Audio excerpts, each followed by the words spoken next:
not admitted without parents or guardian.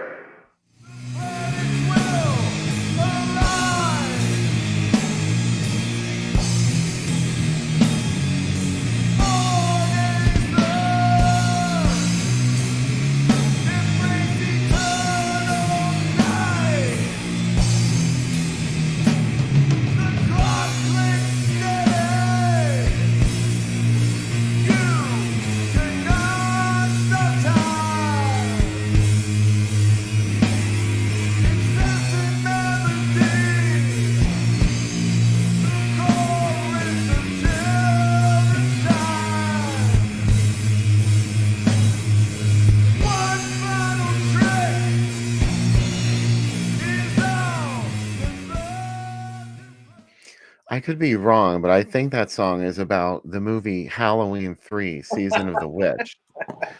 It is. It's literally word for word some of Halloween 3. I thought I recognized that doomy shout from somewhere. Yeah. Sam Panico of the doom metal band Can't. Yeah, the late doom metal band Can't, but Well, fun time. you never know when those doom metal bands can be resurrected. They could be. They're like undead doom metal bands. Yeah. Oh yeah. The Good band evening, Pyreeth fans of has the Fantastic guitarist Film. from Can't in it. So they're one of the top 10 metal albums of last year. So it's pretty exciting. We had an alumnus that is in that band. Right on. Yeah. Good evening, fans of Fantastic Films, and welcome once again to the Drive-In Asylum late movie. Yeah. Tonight we're the late movie because we're only going to watch one film, and that would be me and Sam Panico, my co-host, my partner in crime, the other guy on the screen. Hello. How's it going, guys? I took a jog before this, so late at night to get ready for some Andy Milligan. I'm super excited. To get nice and sweaty. Yeah, get nice sweaty. And I just told Bill before it started. I was talking to someone today, and they're like, "I don't watch any of his movies. They're horrible quality." And I was like, "Yeah, okay." Like, does that ever stop us ever? Yeah. And, I love this movie, so I'm super excited about it. I think of Andy Milligan in the same world as John Waters. It's just he doesn't really have the stock players, but he more has. I don't know. It's like he has to. I like that he has to go through the supernatural and the 15th century to really just get to what he wants to be about people just screaming at each other. That's what I'm here for.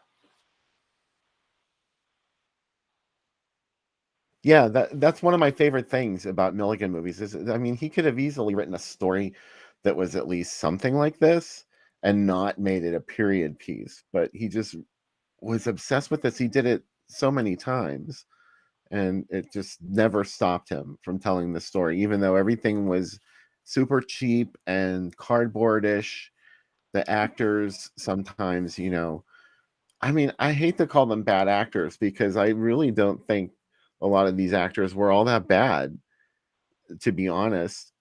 They, they wouldn't have fit in anybody else's movie probably, but for this project, in these hopelessly bullshit roles that Andy Milligan gave them, I think these actors do a good job, especially the ones in tonight's film, Guru the Mad Monk. I think they're very effective. I think they are too, and I really enjoy. I don't know. I think people. And then again, last night I was yelling about him how much I hated a movie, but like I really enjoy his movies, and like I like that they're singular visions, and he made them. Do you know what I mean? He got out there and did it, and that's what I dig. And he didn't care that he didn't have many money. I mean, it never slowed him down. I also like that, like, hey, this movie might be set in the past, but can we still see cars or hear cars sometimes and hear noises from the outside? Sure. You just have to like understand what's going on. I mean, it sounds silly to say, that nothing stopped Andy Milligan from making movies because it's not like he had these grand ideas for these films and he wanted to make product to put out there to sell to drive-ins. But his movies are not without their own sort of artistry. I think the way that he created them in the first place was very interesting. That he, like you said, it was all these like talky sort of relationships and this drama going on among people who are literally monsters. It's like a John Waters thing. I always wondered, like, did people hunt him down and know who he was and seek out his movies? And the interview with George Barry answered that, because he was like, yeah, every time a Milligan movie played, I found it. Like the Fox Theater in Detroit usually showed them. And he goes, and he said that, I would hunt those down and see them first, like the first week, because it wouldn't be there that long. But he's like, I definitely like loved his movies even back then, which is pretty cool. Because I always think, is it people like us that are looking for directors? And that he said, no, that still happened. He had a whole crew of guys. He said, sometimes you have to drive an hour and a half, or go to a drive-in in the middle of winter to see some of these movies. But he's like, we braved the elements and we got there to see them. So that made me happy, knowing that he at least had some fan base back as he was creating things. It's not like and I read a really sad story about Ed Wood this week, where they wanted to get a retrospective of some of his films together before he died. And he's like, do you think everybody's just going to make fun of me at this?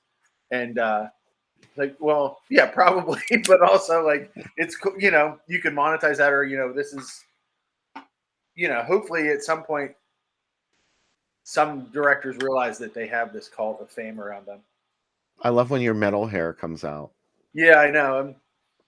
I just decided, I was deep thinking there about Andy Milligan, and I had to bring the hair down. So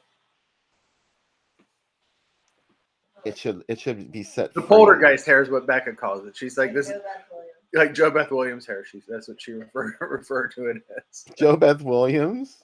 Yeah. She gets that gray streak at the end. Yeah, when she gets the gray streak at the end, that's what. She's gonna dye it, and then their house. Don't you think it's kind of punk?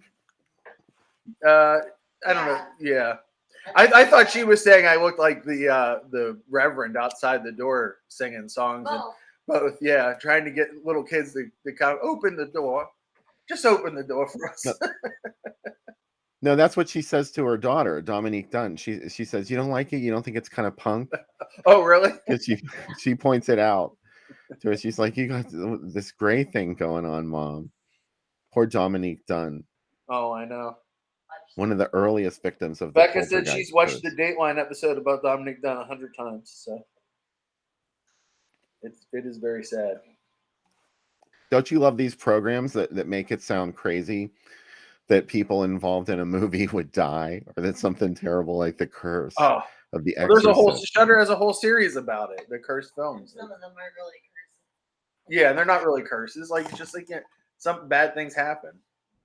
Like, I mean, like, as bad as the Twilight Zone incident is, it's not a curse. It's a coked up director not paying attention to people telling him that stuff maybe is out of control. Well, as far as like, the violence or not violence, but a disaster on a movie set, that could happen at any time, really, no matter how hard you try. But especially maybe like in the 70s, when maybe they weren't as regulated as they are now. And I mean, but John Landis, certainly every time you hear him interviewed, see him super contrite.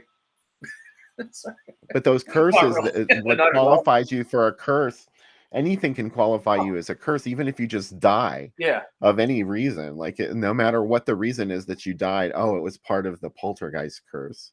I love the Exorcist curse. When William Castle was producing Rosemary's Baby, he was like, he did interviews where he talked about that he felt like the devil was stalking him and stuff.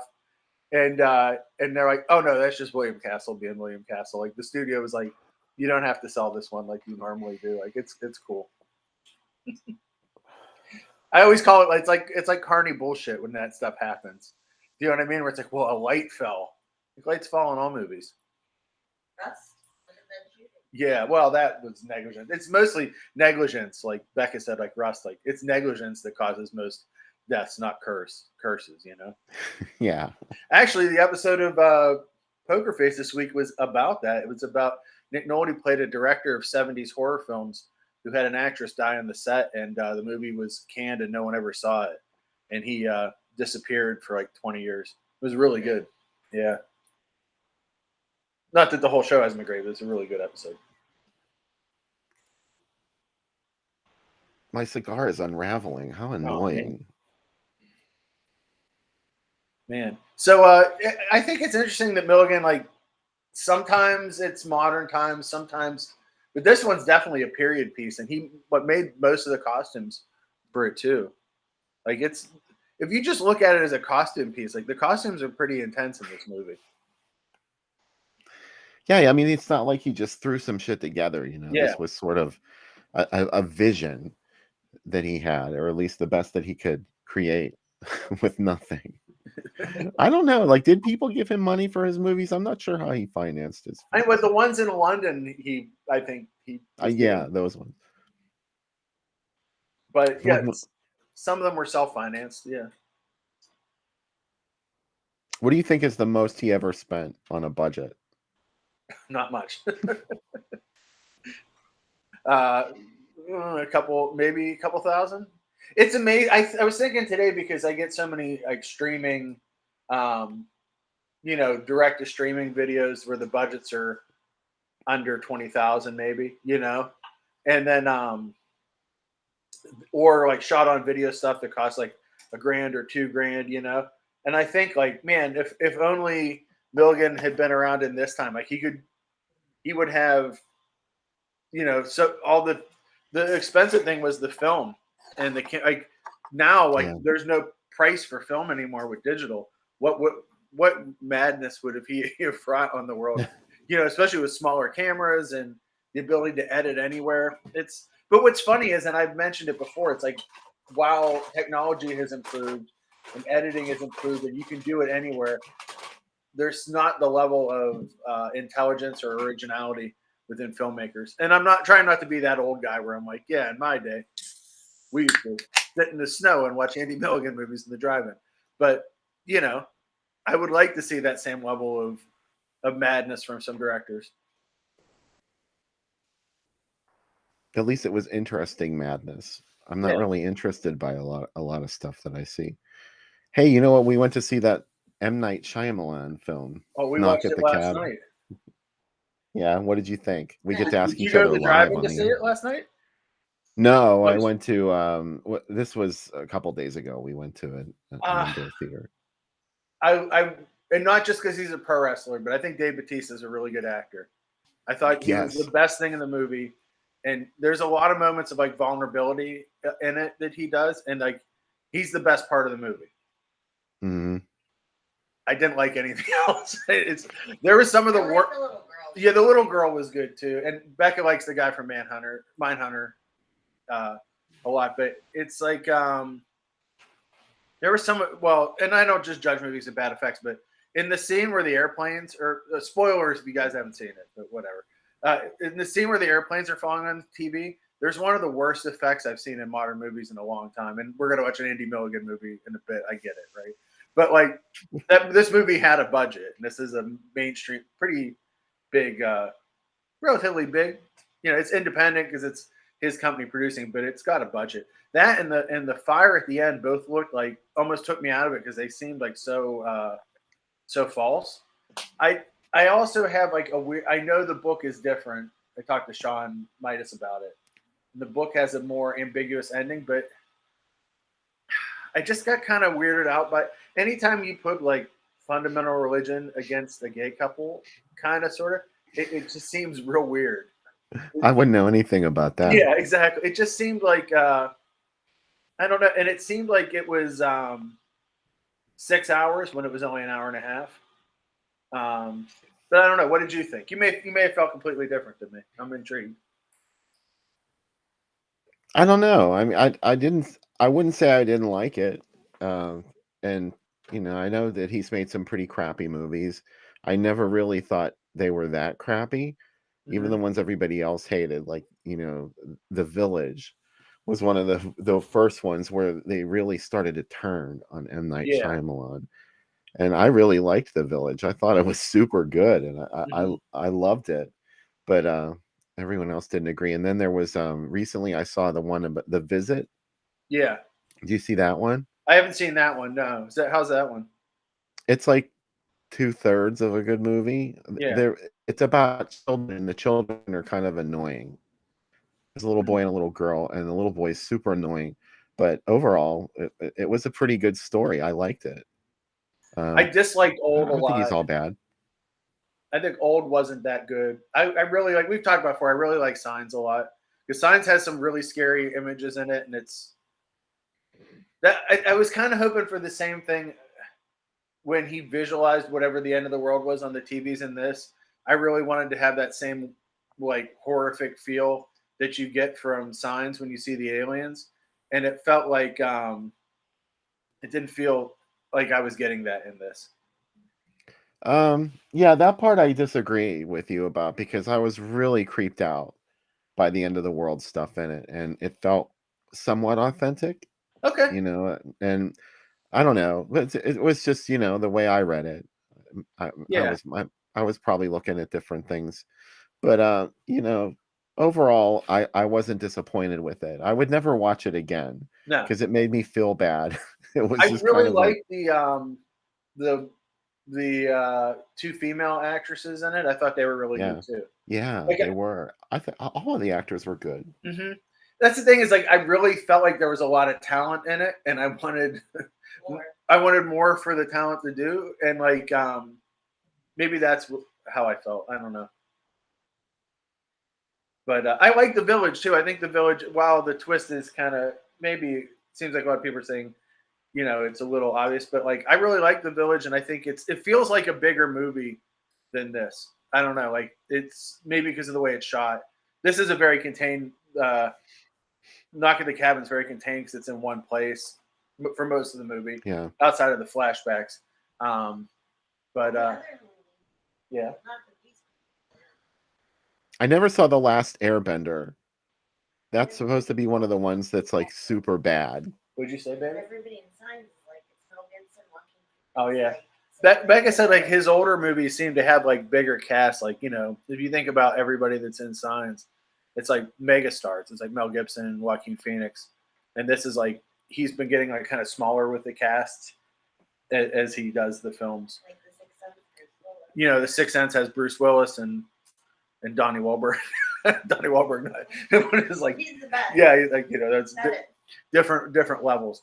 Yeah, I mean that's it. I mean, at least he's making and doing somewhat challenging movies. I think I like his kind of superhero trilogy. Kind of, I didn't see the last one, but like the first one with Bruce Willis, where he's the cop, or the security guard. I dig that one. Yeah, Unbreakable. Yeah. I like that one. I never saw Glass, I haven't seen but we Glass did either. I see like the Split. second one. Split was the second one, I think. Split, yeah. Yeah, that's decent. But Becca really likes Lady in the Water a lot. She really likes it. She's watched it a lot. Yeah, she's made me watch it a couple times, and every time I'm like, Mike just brought it up. yeah, I'm like film. Does Mike? She said, "Does Mike hasn't seen it probably?" Because he's no, I'm joking. Who knows? Yeah, I'm always interested to see when people give up on movies, right?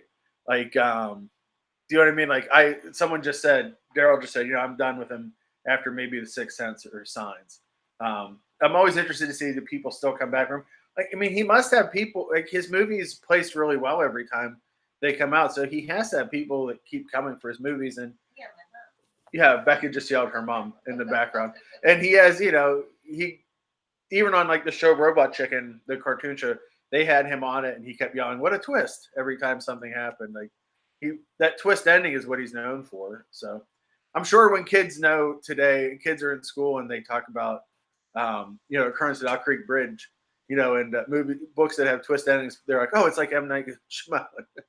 No, it's like O. Henry, but whatever. So He's like them. yeah. But I'm sure, that's the thing that drives me nuts is like when Flash Gordon came out, kids were all like, "This is like a Star Wars ripoff." And I'm like, yeah, I guess, huh?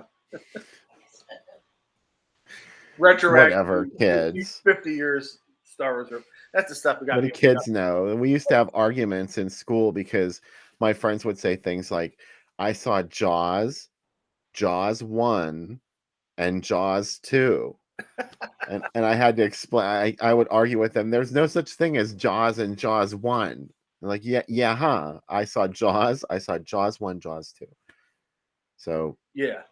But you just it's can't like get through someone was like, sometimes. Cocaine Bear's a lot like Jaws, and I'm like, Get out of here. so's Grizzly. Yeah, it's a lot like Grizzly, but whatever. People like, you know what? If people like it, there's Asylum's putting out a movie called Meth Gator, which I think is hilarious. Yeah, that's their cash in on. Leave the animals alone. Becca just yelled. Cubby's going to be in a movie called what's Cubby's? Chihuahua. LSD Chihuahua is going to be the movie where Cubby accidentally gets dosed with LSD, goes on a rampage, a toothless rampage. Well, puppy mom. Thank you for everybody for hanging out with us tonight. That everyone that's there in the chat. It's nice to see all you fine folks again. And remember to click like on the video, and if you really like us, share. And if you haven't subscribed to us on YouTube, we would really appreciate it if you would do that. I need, to get some more memberships for the channel before I can start making anything happen in there. So please go subscribe. And I don't care if you put notifications on or whatever. I'm not going to impose or anything. My favorite thing about just subscribing to the channel is occasionally, as I watch YouTube during the week, like one of our videos will come up, and my giant head's on my TV, and I'm like, what am I doing on the TV? It's a neat feeling, maybe. So if you want to see my giant head on your TV throughout the week, not just when you're watching the show or Bill smoking a cigar, that's what you do. There you go, giant head. That's my biggest pet peeve at work is, I work in my company's all across the country, not my company, the company I work for. And it's like people that go into meetings and they leave sharing on and then get back and don't shut off their sharing. And it's just my head talking. And all I can see is my head talking to myself. It's super disconcerting. Kind of like now, but like it's a smaller screen. It's not. It's a good thing you weren't doing something else. Yeah, exactly. What if you were like picking your nose on camera or something? I really try to keep my hands on the table flat so I don't pick my nose on camera. That's my biggest worry because I know someone will screen cap it and send it to me. I'm like knuckle deep in there. Man, the Stardust was bringing it with this double feature. I can't imagine this double feature in the wild. Well, this was the package that you got when you saw Guru the Mad Monk for the first time in theaters. It was out with The Body Beneath. Wow. This was, let's see. This was the earliest I could find it, which was September 1970. So that's when the world was finally graced with Guru the Mad Monk and its co-feature, The Body Beneath. So there wasn't, I guess there was no press kit early on in the run. Like it was probably in theaters before there was anything to run in the newspaper. Yeah.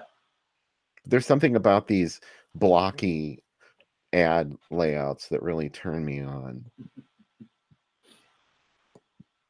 How about this one? Let's make this full screen so we can see it better.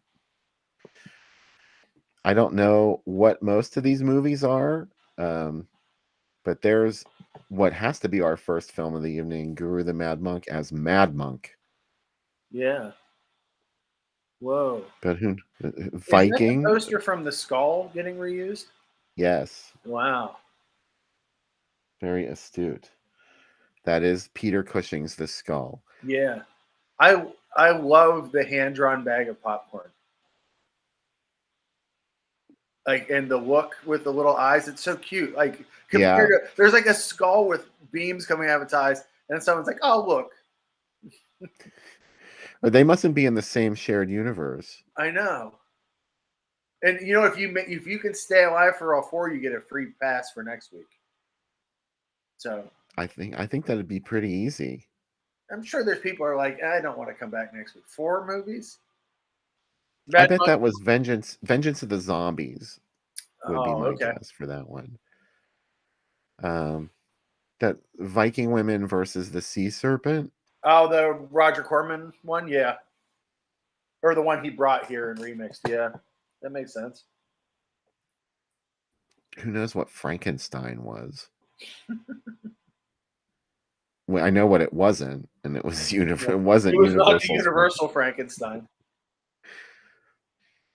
Oh man. Moving on. Whoa. Here's some actual artwork. Wow. Finally, we get some. let's see when this is from. That's a great February 1971. Oh, so this was like long after it had already been hanging around for a while. filmed in the graveyards of England. Right. Yeah, sure.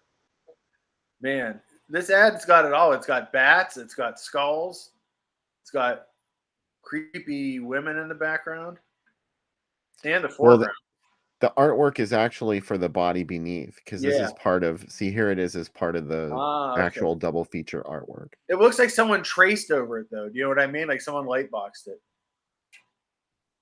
I think it's beautiful. Yeah. Wow. The Hidden Room of 1,000 Horrors is like one of those Poe multi-story features, I Oh, think. wow. Vincent Price is in it. I really I'm like pretty the sure. type for the body beneath here, how it's like kind of melting, bleeding something. Like there's some really nice little design things happening, especially the Guru the Mad Monk in that skull is one of my favorites. This looks like a sub EC comic, like one of the other, like Black Cat or like the non EC ones that like was like 5 steps away in quality. That's probably why I like it. Mm-hmm. Or like Eerie Publications, not Warren's Eerie, but there's Eerie Publications that just had the grossest art. This really feels like coming from that world. This is from December 1970 in Detroit. Wow. Man. October 1970. Here it is in El Paso. Although they sort of unfairly make The Body Beneath look like it's the lesser picture. Yeah. I really like the Death His Religion, Blood His Lust. I mean, that's some really good stuff. I found this ad at the last minute Facebook from the scene of Screen 13. Oh, yes. And if you don't follow that Facebook page, you definitely should, because if you like what I'm doing, you're going to love what Scene of Screen 13 is doing too. But I see a lot of the same names on that on both pages, which is great, because he finds a lot of stuff that he has a little bit of a different approach to it than I do. He's all hit and run. His post could come from anywhere, and I stay in one city and like exhaust it. I was so excited because I was listening to that Tarantino podcast I texted you about this week, and the radio ad for Moonraker they played. They named all the London theaters that you've been doing the ads for. Is where you? Oh, really? Yeah, they like the Leicester, Odeon, and what's the other one that became the Cannon Theater? They named like 3 of those theaters in the Moonraker radio ad. So it made Tim me. Dorch says it looks like a magazine cover. It Yeah. might look like Drive-In Asylum. Yes. At least that's the look I'm going for. Look at this. Wow. Whoa. You know how the last house on the left was just across the street from Joe? Yeah. Well, here's Joe. Joe's kind of a forgotten movie. The movie that made canon, old pre-Golden Globus canon, made them well known. Where The was movie I so reading? well known that it had an album of just Joe's speeches. Where was I reading about how somebody just totally re-edited that movie, Joe? It's the Was that same guy you? that did the Executioner Part 2. What's his name? And made Hot Chili. Yeah, like the movie wasn't really about Joe No. originally, and he just like took all the original director's footage out of it and made it into this like exploitation film. He's very much a script doctor. Well, the same thing for Executioner Part 2, because that all that footage was redone too. But yeah, because Joe was really about the family drama, and then completely got redone. And Joe also has a great theme song that "Hey Joe," kind of not "Hey Joe," but "Hey Joe" differently. Not Jimmy's "Hey Joe." Yeah, and also originally Lawrence He didn't Tierney write was it, supposed to play Joe, which is pretty wild. Yeah, John. Who was supposed to play? Lawrence Tierney was supposed to play Joe, but he got arrested. Go figure.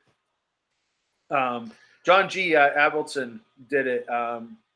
He had been removed from Serpico and was looking for work. So and William Sachs was the editor of it that came in after Avildsen. And Sachs also did that with Leprechaun, Exterminator 2, Servants of Twilight, South of Hell Mountain. There's a lot of movies. Oh, Chris got it up before I saw him say it. Yeah. And he said nobody would sit through the whole screening. Nobody could get into the movie, and he just every time Joe would speak, people would sit up. So he's like, we got to move him up and make him more important.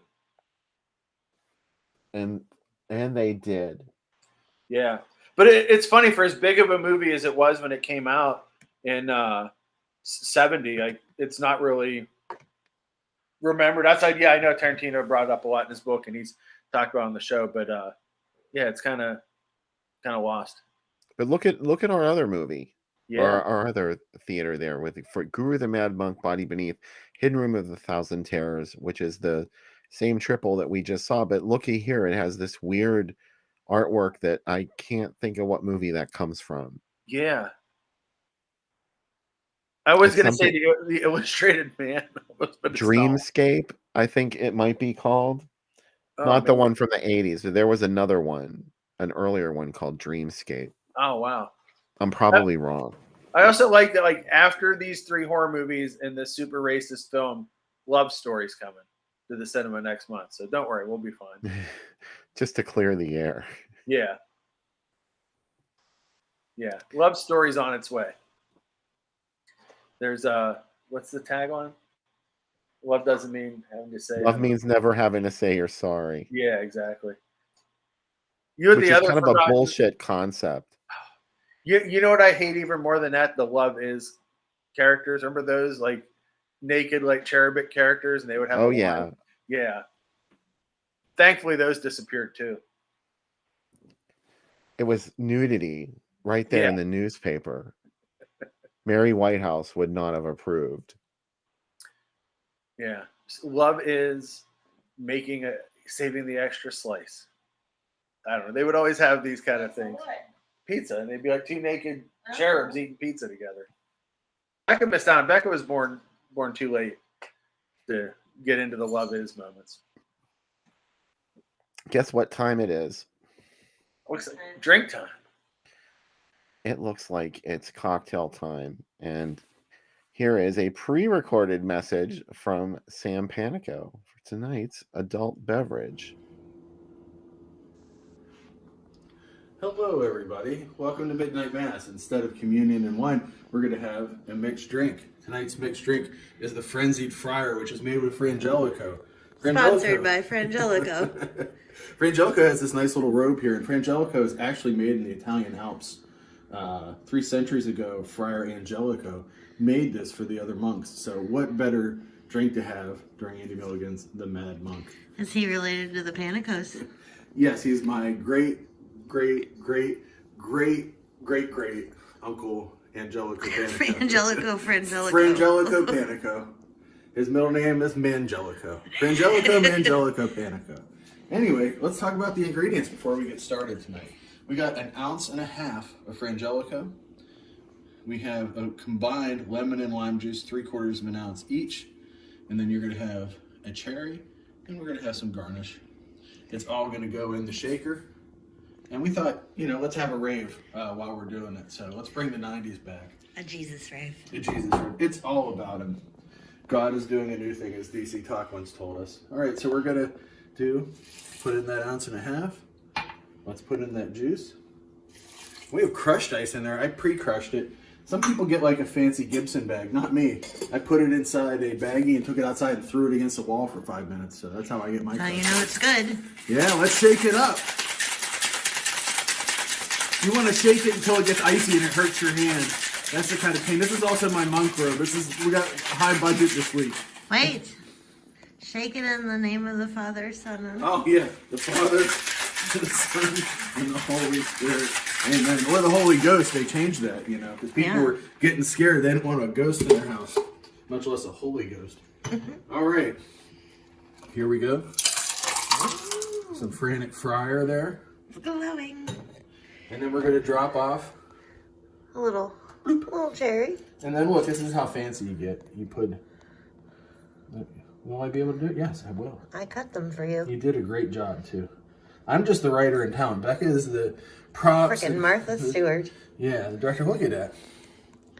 So there you go. Some Andy Milligan. I've renounced my priesthood, and I'm going to have a drink. Enjoy the movie.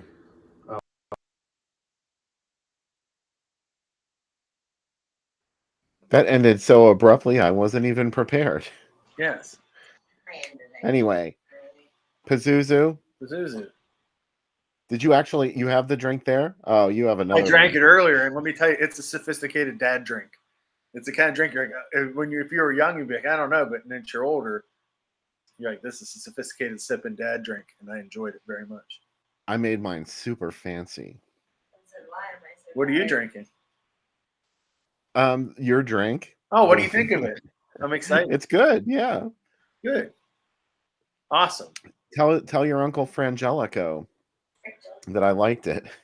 Frangelico, Great. Panico. Yes. That's going to be my screen name. Like whenever I make a movie, it's like that'd be like one of my Joe D'Amato names, Frangelico, Mangelico. Like that's Sam. John Old III. That's also Sam. These will be my extra names. Well, thank you for making it. Yeah, and hey, Becca directed that video. She's enjoys making the drink videos because they look a lot more professional. The quality of the drink segment has gone way up. Yeah, we the only thing is, like, man, I really needed a monk robe for that. So maybe like We're building our props. Yeah, we're building a props closet now, so that there'll be other props that, you know, I need like a demon mask, and I need something that squirts blood, and I need like what else? A body beneath kind of set to do stuff on. Yeah, a Midori less week. What are we gonna do? It's a super easy recipe too. It comes together really simple. Thank you for making the drink video just a little bit longer this time. Becca actually said that she gave me notes before. She said, "Now remember, last week Bill said you cut it a little short, so give him time to get the ingredients." So we had a little like prep session. We had literally a pre-pro meeting today before we shot it. There's actually some thought that goes into these videos. It's pretty exciting. But I like my great uncle's drink, Frangelico, and I really do love that it has a little robe. I mean, that's, you know what I mean? It's like, it gives you the idea. It's kind of like Aunt Jemima, but like okay because it's Catholic. Mrs. Buttersworth. Mrs. Buttersworth, yeah. Aunt Jemima didn't have a shaped bottle. Yeah, Father Buttersworth. You can put it on this side too, where it's like, hey. Anyway, pretty exciting. It looks really fancy. Well, like if you came to someone's house and they had this on the shelf, wouldn't you say they're fancy? Like they know what's up. My grandpa used to have a bottle of liquor that scared me, and I wonder if it was one of those. He had this giant bottle of whiskey, and like more whiskey than it seems one person could drink. But he also had this strangely shaped thing. I think it might have been something like that. How much do you wish you had the King Kong Jim Beam that came out? It sounds pretty rad, I have to say. Yeah, and we made the King Kong drink at the drive-in a couple of drive-ins ago when King Kong Escapes played. I made the King Kong Jim Beam ad from the drink from the ad. I found a Jim Beam bottle that's the I Dream of Jeannie bottle. Oh wow! It's the exact same thing, except it's not painted. It's just like a plain bottle that's in the shape of Jeannie's bottle. I love it. Man. I want to make a water pipe out of it. Oh, talk to Andrew. He has a glass studio now. He can help you out. A bong. Yeah, a water pipe. I want to smoke with Jeannie. Like, 'cause she would be great to smoke with, wouldn't she? She would. She would keep you be like, I'd like to get high now, and she would like adjust your level of high. Like you could just do it. Do you know what I mean? Like she could, like, if you didn't want to get high and get home fine, she would do it for you. I wouldn't ask her to do any of her Jeannie shit. Just I would ask her to take me inside the bottle though, like she did with Tony every once in a while. They'd both be in there like watching home movies or something. Well, I like whenever sometimes she would go to like where she came from, and it was like it wasn't like a huge world. It was just like a couple rooms, like wherever she had been, like where her father In Baghdad. Yeah, she was from Baghdad. Well, I always thought it was like kind of like Lost in Time Baghdad. So that's maybe I didn't get it. I wonder if they smoked on Gilligan's Island. I would assume.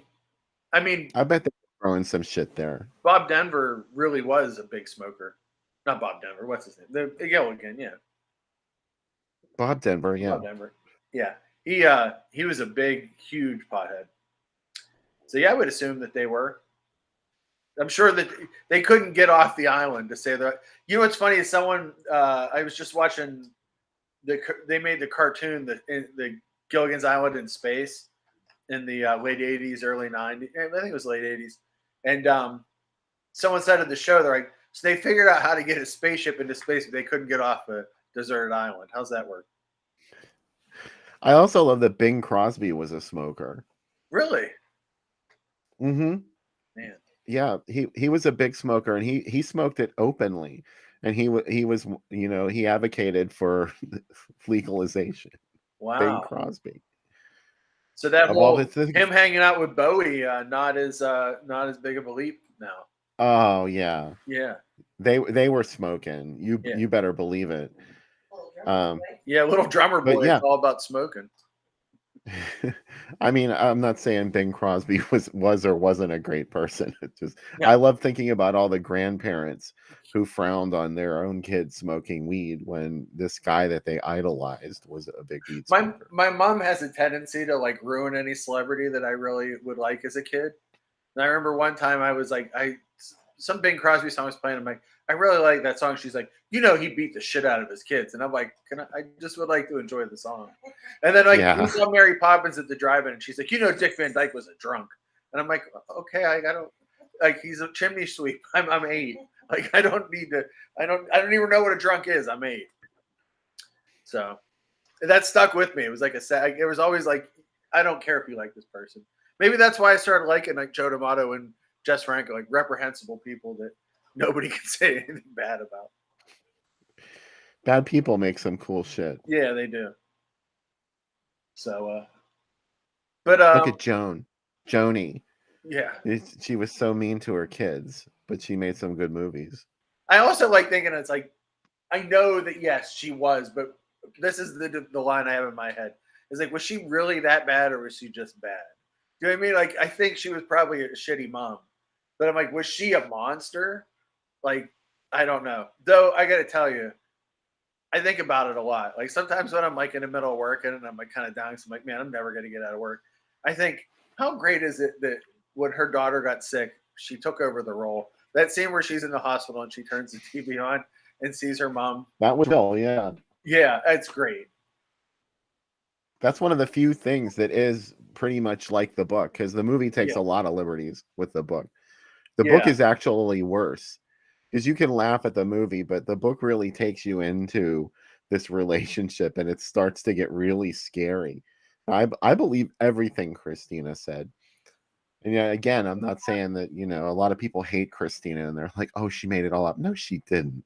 She did not make this stuff up, because it's so like people, we're starting to learn more and more. Nobody talked about that kind of behavior back then, but now it's commonplace. Like now you see that kind of stuff all the time, and it's not that big of a stretch to say, yeah, Joan Crawford was one of these people. Also, there's the moment I like that. I don't like. I mean, I'm not saying I endorse this, but while she's getting interviewed by a magazine, she ends up beating the shit out of her daughter, like with the lady from the magazine in the other room. Like that whole scene's insane. You're like, that's what she's gonna do when someone's in their house. Like, what's it gonna be? What was it like when nobody was in the house? Well, I love people that say like, it wasn't like that. I found somebody making all these comments on a web page sometime about how nasty Christina was and how horrible she was and blah, blah, blah, blah, blah. And he was like, oh no, I know she was a horrible person.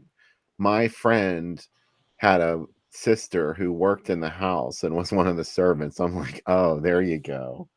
That, that's someone that you really should be listening to, is like a friend of someone else.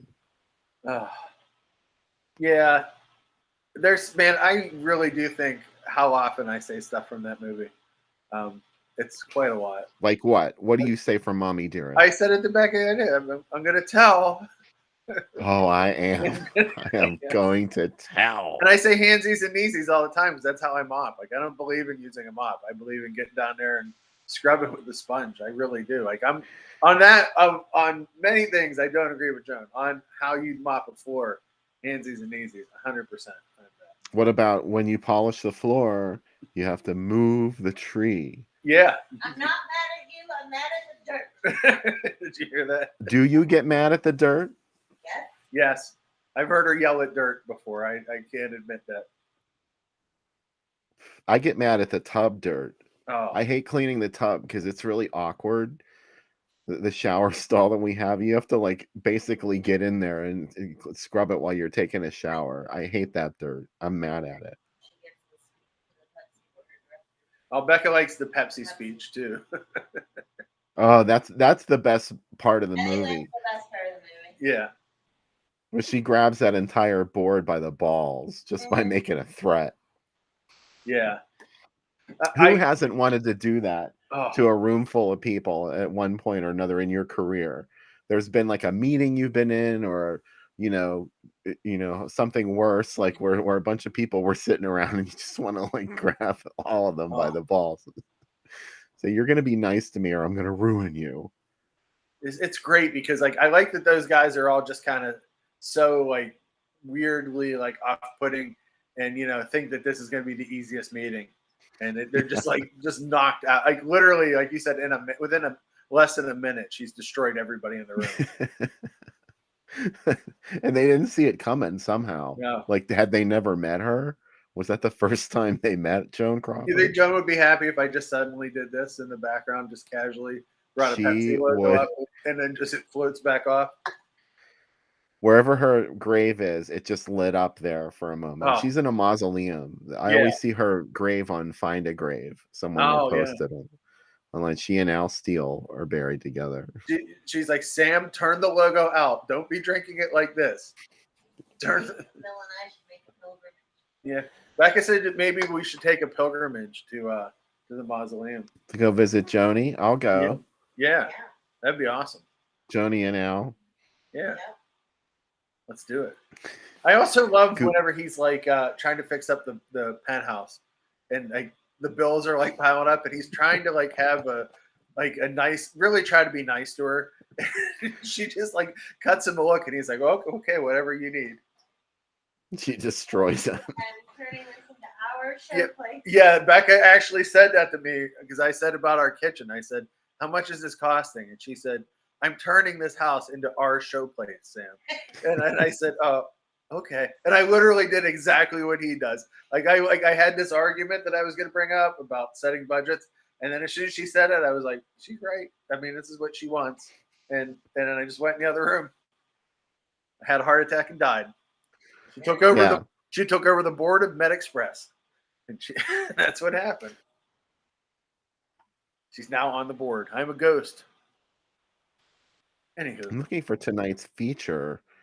I had it on YouTube, but it's like a shitty VHS rip. I think the nice one is on Tubi. Yeah, I'm gonna watch it on Tubi. Well, if you're watching it on Tubi, I'm gonna watch it on Tubi because you'll get way behind me if I don't. Yeah.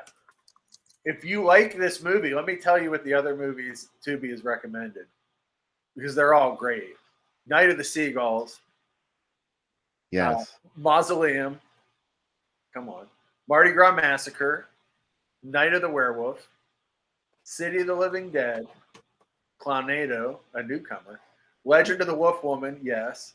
Beyond the Darkness, The Church, and Vampires. Tubi's like, Sam, right? When some channels are like, oh, our algorithm has you figured out. Like Netflix thinks they got that thing figured out.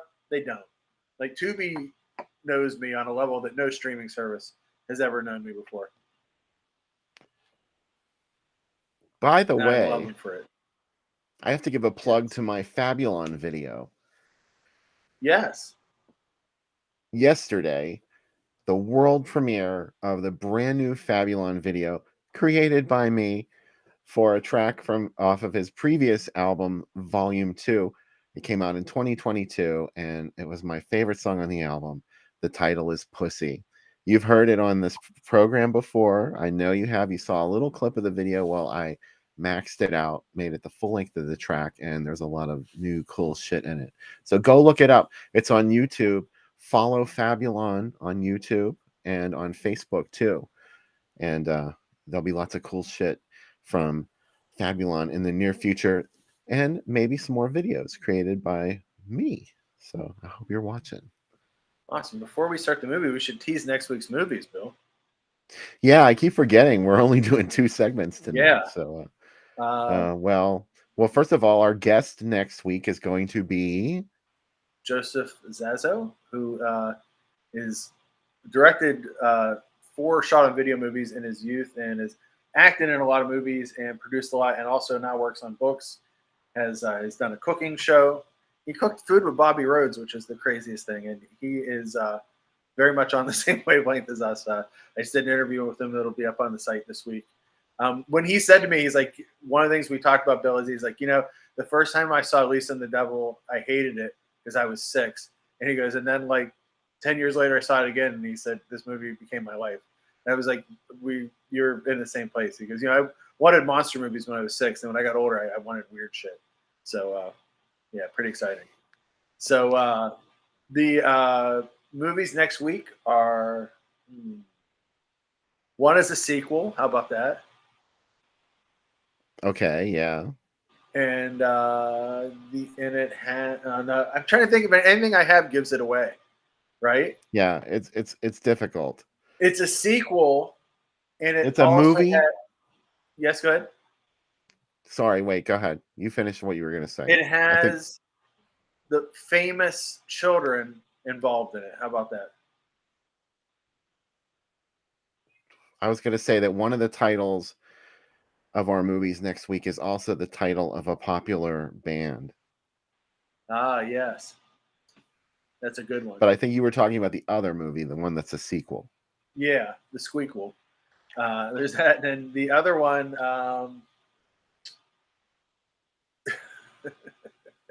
I can't. Everything I have gives it away. It's a very punch you in the face kind of movie. It doesn't pull it. The second movie doesn't really back off from anything it has in it. How could you do this to me, Darren Kersey? Yeah, that's a rough pick. How I dare can you? pick who I think Bill would pick in that.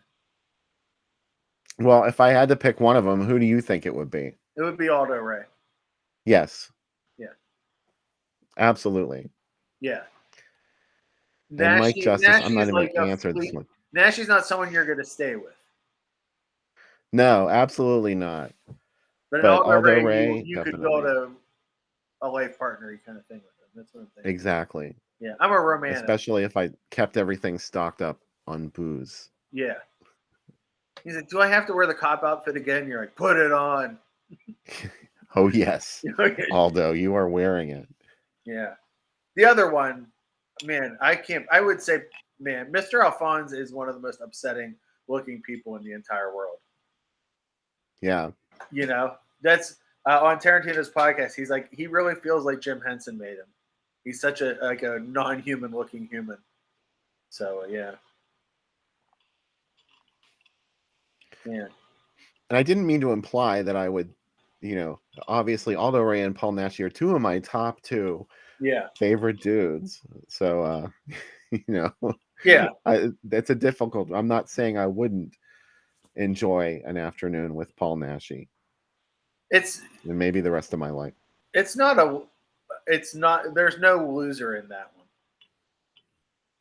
Except me, because neither one will happen. Oh, well,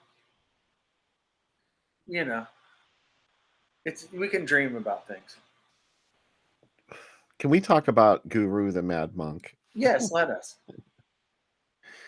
Before we get to this movie, which is on Tubi, I dropped the link into chat, but it's probably easier if you just go to Tubi and type in Guru, Guru, the Mad Monk, and it'll get you there. What's one of your favorite things about this movie? Like, what makes you, what keeps you coming back to Guru? I like that Guru's job is that pretty much like he's supposed to be a holy man, but really what he does a lot of is like he's supposed to give like last rites to these prisoners, but he takes it as like, what if I burn a cross and like make a cross really red hot and then make people pray to it while it's burning their skin?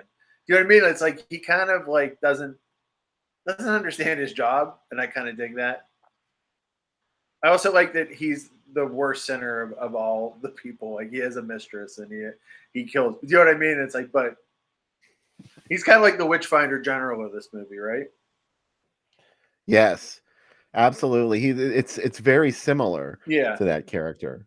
The other thing I really love is like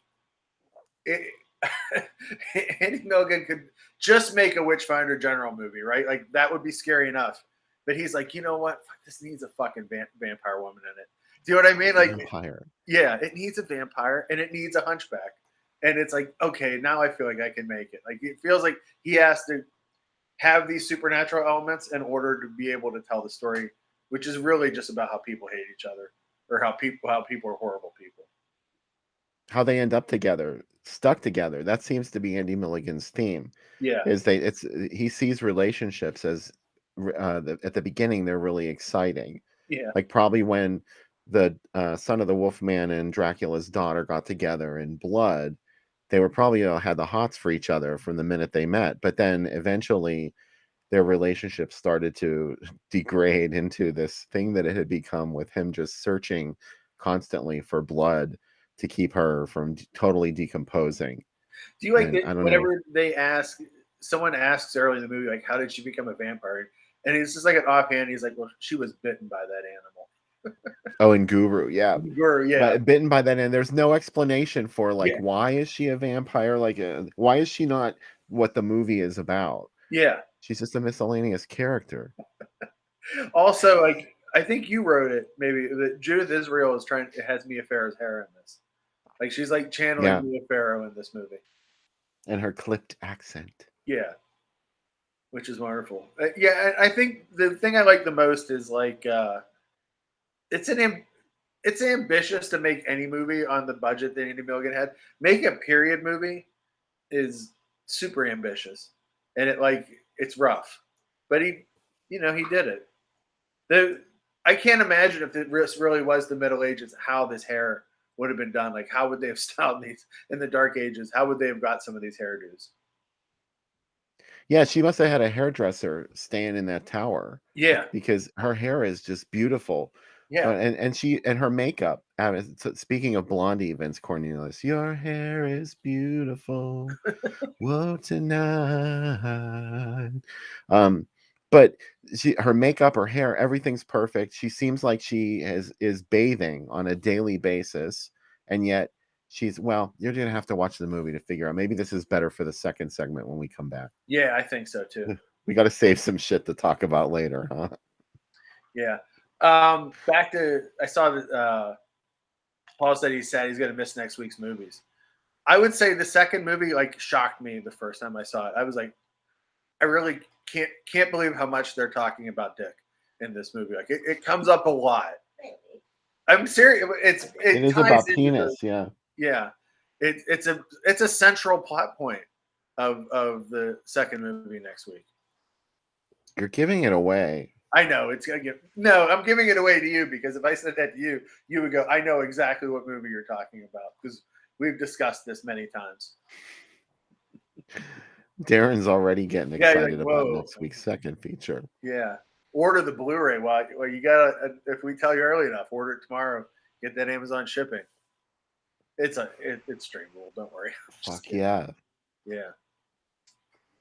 Shall we start the movie? Yeah, it's 55 minutes. We'll be back before you know it. Yeah, it's actually not going to end up being that late of a night after all. So I'm glad this movie is a short one. It doesn't ask too much from your life, so don't ask too much from it, and you will definitely not be disappointed. Come back afterwards, and we'll have lots more to say about this movie and many more films.